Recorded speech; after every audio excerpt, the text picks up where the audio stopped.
కన్ను వైపు మరి ఏంటయ్యే నాకు టెన్షన్ కొట్టి వణుకొచ్చేస్తుంది. మరి హాస్పిటల్కి వెళ్ళకి ఎవరు తీసుకెళ్ళకి ఎవరు లేరు.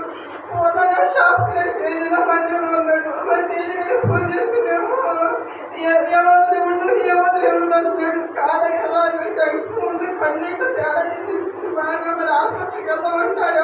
ఏంటక్కడికి వెళ్తున్నాడు. నిజంగా పోతే పాట పాడలేదు. నాకైతే ఎప్పుడు లేదు. నిజంగా కొడుకులు కూడా ఇంతగా ప్రేమించాలనిపించలేదు. భర్త చూస్తే అలాగే తల్లిదండ్రులు చూస్తే తల్లిదండ్రులు చిన్నప్పుడు తెచ్చిపోయారు. ఎవరు నాకు తోడు కదా, దేవుడే నాకు తోడు అనిపించి ఆ దేవుడి కోసం ప్రార్థన చేసుకున్నాను. సాక్షులను నిలబెట్టయ్యా. మరి నా అన్నీళ్ళు కూడా నాకు తొట్టులు కూడా అన్న నేను మాట్లాడతాను. ఆపరేషన్ చేయించుకున్నా వద్దని కొద్దిగా చూసేవాడు నేనని అని ఎన్ని మాట్లాడినా నేను కన్ను ఇప్పుడు కానీ చేయించుకోవాలి. మరి ముందు ముందు తేడా చేసి దేవుడికి వెళ్తుంది అని తొందరపడి చేయించుకున్నాను. కానీ నా దేవుడు విడుదలిచ్చాడు నాకు. అయ్యగారితో ప్రార్థన చేయించుకున్నా. అప్పుడు అయ్యగారి గుర్తుకొచ్చి పోతే పోయింది, నేను పోతే సత్యపోతాను, నాకు అవసరం లేదు, ఈ బతుకు అనిపించింది. అందుకని ప్రార్థన చేయించుకున్నాను. దేవుడు సత్యం పోతాడా, నిలబెట్టపోతాడా అనిపించింది నాకు పడుకొని. అప్పుడు మన అయ్యగారికి ఫోన్ చేసి ప్రార్థన చేయించుకున్నాడు. అయ్యగారు అందరూ ప్రార్థన చేస్తున్నారు.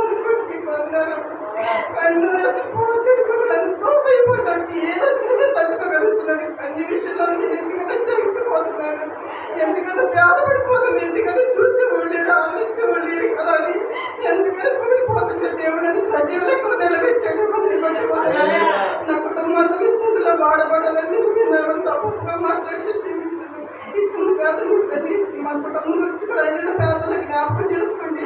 ఇవాళ నేను హాస్పిటల్కి టెస్ట్కి వెళ్దాం అనుకుంటున్నాను. మరి కన్ను ఏమి కాకుండా బాగుందమ్మా అని రిపోర్ట్లు వచ్చేలాగా మీ అన్నిదిన పేదలకు జ్ఞాపకం చేసుకుని ఇది చిన్న సాక్ష్యం దేవుడు దీవించింది కదా.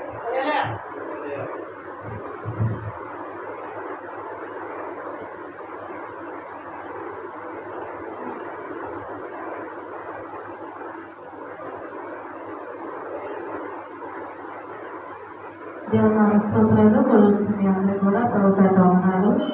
నేను చెప్పే సాక్ష్యం ఏంటంటే మరి 2 సంవత్సరాల నుంచి కూడా మరి 3 సంఘంలో మీరు ఎంతగానో మొరపెడుతున్నారు.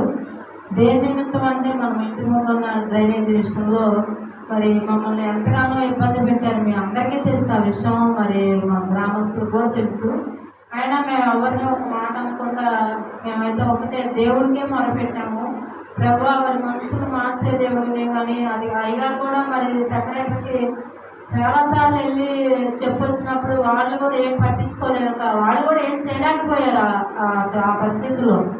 మరి సుబ్రహ్మణ్యం అయితే మా మీద గొడవ వచ్చి బయటకు లాగి మమ్మల్ని ఏదో అల్లరి చేయాలని చాలా ప్రయత్నం చేసినప్పటికీ మేమేం మాట్లాడకుండా ఒకటే మొదలుపెట్టాను. ప్రభువా, నువ్వు పిలిచిన దేవుడు, నువ్వు నమ్మదైన దేవుడు, నీ సావులుగా మేము ఇక్కడ ఉన్నాము, మమ్మల్ని అవమానపరిచే దేవుడు కాదయ్యా, నువ్వే కార్యం జరిగించి అధికారులతో మాట్లాడని మేము ప్రార్థన చేసాం. మేమే కాదు, సంఘం కూడా ఎంతో బాధ్యత కలిగి మీరు కూడా చాలా బాధపడ్డారు. చాలాసార్లు మనల్ని బాధ పెట్టినప్పుడు మీరందరూ ఇక్కడ కానీ ఏలూరు కానీ ముస్లూరు కానీ 3 సంఘస్థులు కూడా ఎంతగానో మొరపెట్టినప్పుడు దేవుడు అద్భుతంగా మన సోమవారం డెలివరీ డ్రైవ్ ఫంక్షన్ రోజు మరి మేము బయటకు వెళ్తూ ఆ వ్యాన్ ఎక్కి నేను చూసినప్పుడు సగం దాకా ఇలా తవ్వుకుంటూ వస్తున్నారు.